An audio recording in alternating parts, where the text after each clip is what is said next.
Kali ini kita akan mempelajari tentang perkembangan teknologi, yaitu Internet of Things atau sering disebut dengan IoT. Dengan cara menggabungkan teknologi digital dan juga perangkat fisik atau device, IoT mampu membuat dunia menjadi lebih cerdas.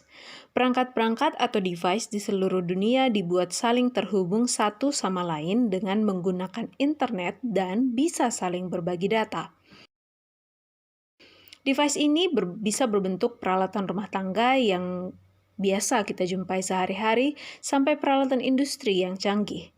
Sederhananya, IoT bekerja dengan memanfaatkan instruksi pemrograman yang setiap perintahnya bisa menghasilkan interaksi ke sesama perangkat terhubung secara otomatis. Sementara, manusia dalam tahap ini hanya memonitor setiap perilaku perangkat saat mereka bekerja. Berikut ini adalah materi dari Internet of Things atau IoT yang akan kita pelajari.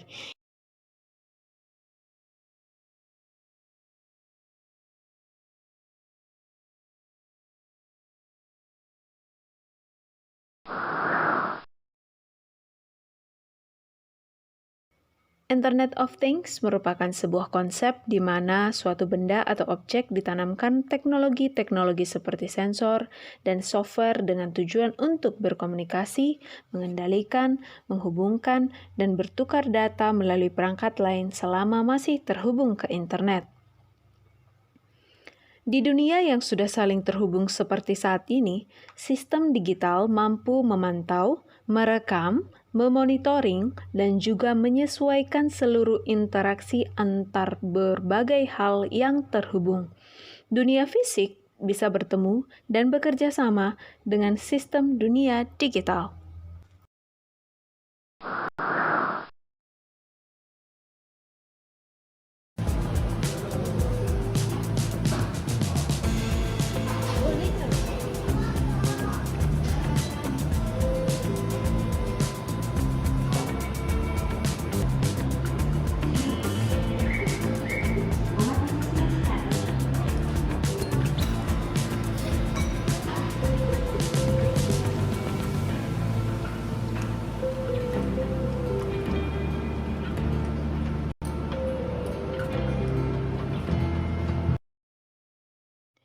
Artificial intelligence atau kecerdasan buatan merupakan sebuah penemuan yang memberikan kemampuan bagi setiap teknologi atau mesin untuk berpikir atau menjadi smart. Teknologi AI diterapkan pada robot pelayan, membuatnya mampu berpikir layaknya seorang pelayan manusia asli. Konektivitas atau hubungan koneksi antar jaringan di dalam sebuah sistem IoT yang terdiri dari perangkat kecil, setiap sistem akan saling terhubung dengan jaringan sehingga dapat menciptakan kinerja yang lebih efektif dan efisien.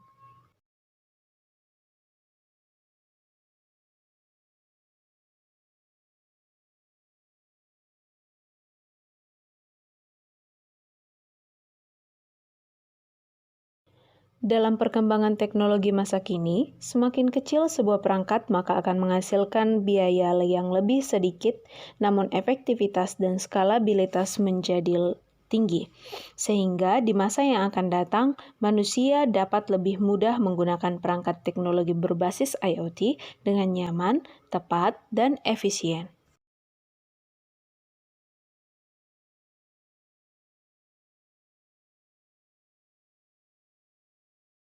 Only use turn the screen off when you answer a call to save battery life and to prevent accidental screen touches from your cheek. But there have been some really imaginative uses of this sensor. For example, there's an app called Wave Control that uses the proximity sensor to allow you to control media playback on your phone. You'll look really cool using this, I'm sure. And then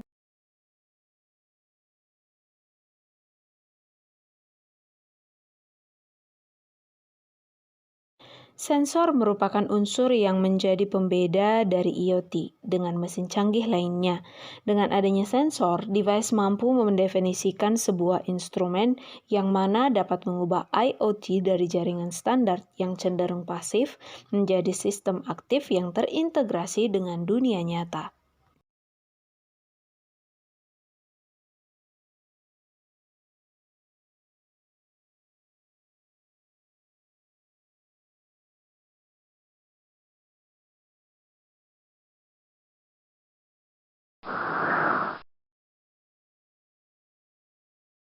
Internet of Things bergantung pada internet sebagai konektivitas antar sensor atau perangkat yang akan saling berkomunikasi di cloud.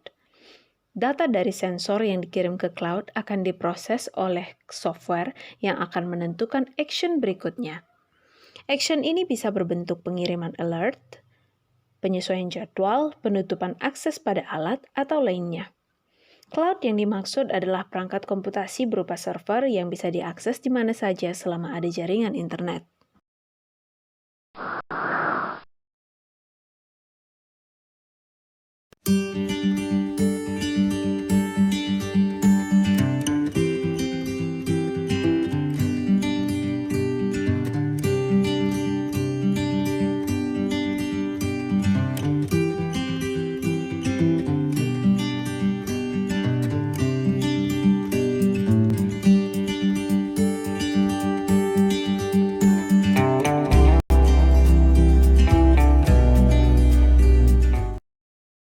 Analog sensor cahaya. Jadi di sini lampunya kelihatan lagi mati itu kan, padahal saya udah cetekin hidup. Kenapa dia mati? Karena dia punya sensor cahaya yang ada di bagian sini, yang hitam-hitam di sini. Dia ada dua, bagian sini dan bagian sini. Yang kalau dia ngedeteksi cahaya matahari, dia bakal mati. Karena nggak ada gunanya, ada matahari, ngapain dia hidup. Kalau kita tutup, dia bakal hidup sendiri.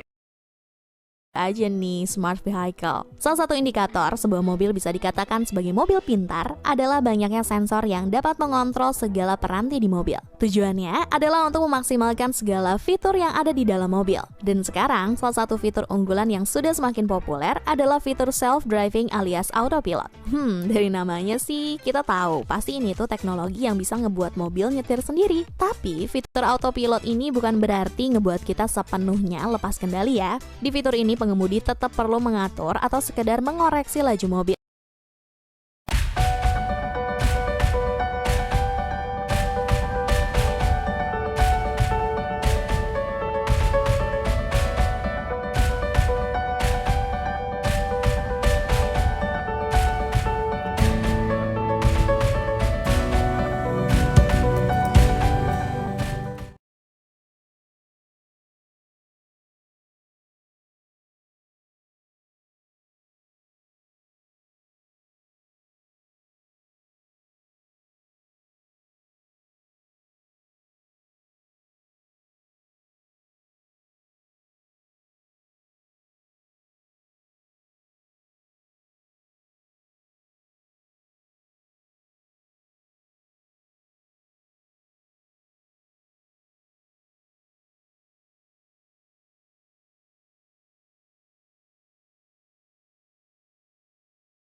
A. Memudahkan proses koneksi.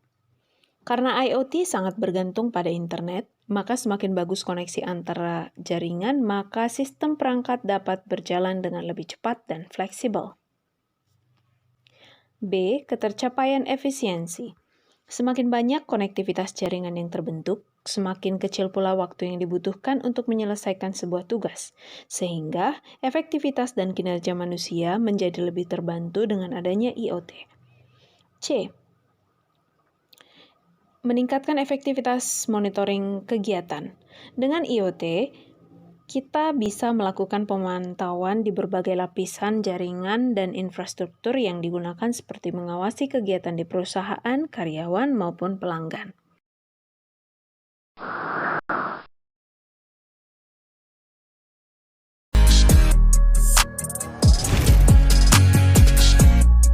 Maksud mahal, sementara ini tuh sengaja pakai material frame plastik biar ringan pas dipakai. Bener aja, ini tuh ringan banget di tangan. Strap karetnya juga mungkin kalau ini tuh jam mahal memang. Karena fokusnya dia tuh buat di kenyamanan. So ya, saya bisa menerima material ini. Oh, dan sporty abis. Ada 2 tombol aja di sisi kanan. Yang atas nih buat ke aplikasi dan yang bagian bawah buat shortcut kalau mau workout. Bagian terbaik dari smartwatch ini menurut saya adalah layarnya. Harga yang kurang dari 2 juta bisa dapetin layar AMOLED dengan pixel density di atas 300 ppi. Yap, rapet banget dan layarnya ini tuh 1,46 inch. Cukup gede. Kalau dilihat sebagus layar Huawei Watch GT3 yang harganya itu lebih mahal. Untuk watch face sih ini selera ya, watch face-nya tuh banyak, mulai dari yang kalem sampai yang super norak juga ada. Buat saya sih pilihannya cukup, tapi kalau kata Om Ir, dari semua watch face yang ada, sudah pasti bisa nongol di HP ini, cuman sayangnya nggak ada opsi reply langsung. Tapi kalau telepon bisa langsung kamu angkat gitu ya, dan jawab langsung pakai smartwatch ini.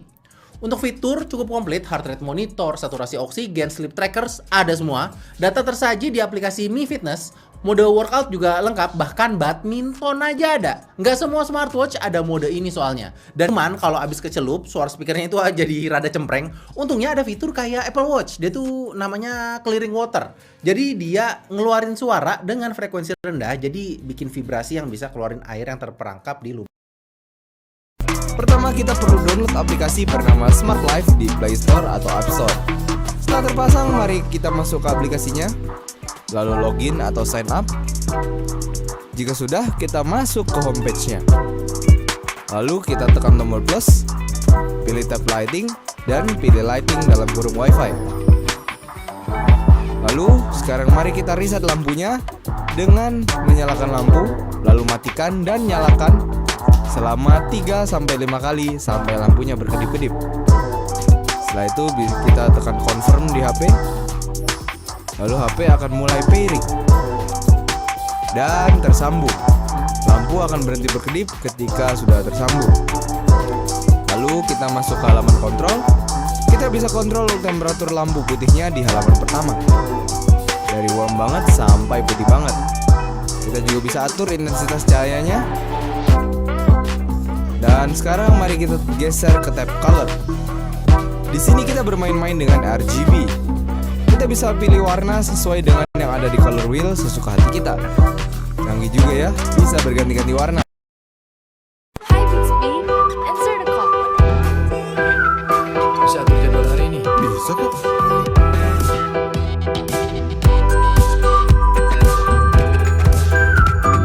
Lagi ngecek ada luar saya. Bisa diatur. Pakai food reminder. Bisa kasih ide masak nggak? Banyak di Smart Recipe. Sprinkle the steak with salt. Sampai ayam main ini. Nonton di Family Hub.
Masalah keamanan data. Setiap perangkat yang terhubung ke internet tentu menyimpan data. Tak jarang kita mendengar berita tentang kebocoran data pribadi dan disalahgunakan oleh hacker. Standar yang berbeda-beda dari setiap manufaktur. Perangkat IoT diproduksi oleh pabrik dan merek yang berbeda-beda, sehingga tidak ada jaminan bahwa satu perangkat dari suatu merek bisa terhubung dengan mudah kepada perangkat yang berasal dari merek lain. Karena itu, perlu ada standarisasi terhadap perangkat IoT yang dibuat. Demikian pembelajaran kita hari ini, sampai jumpa pada materi pembelajaran berikutnya.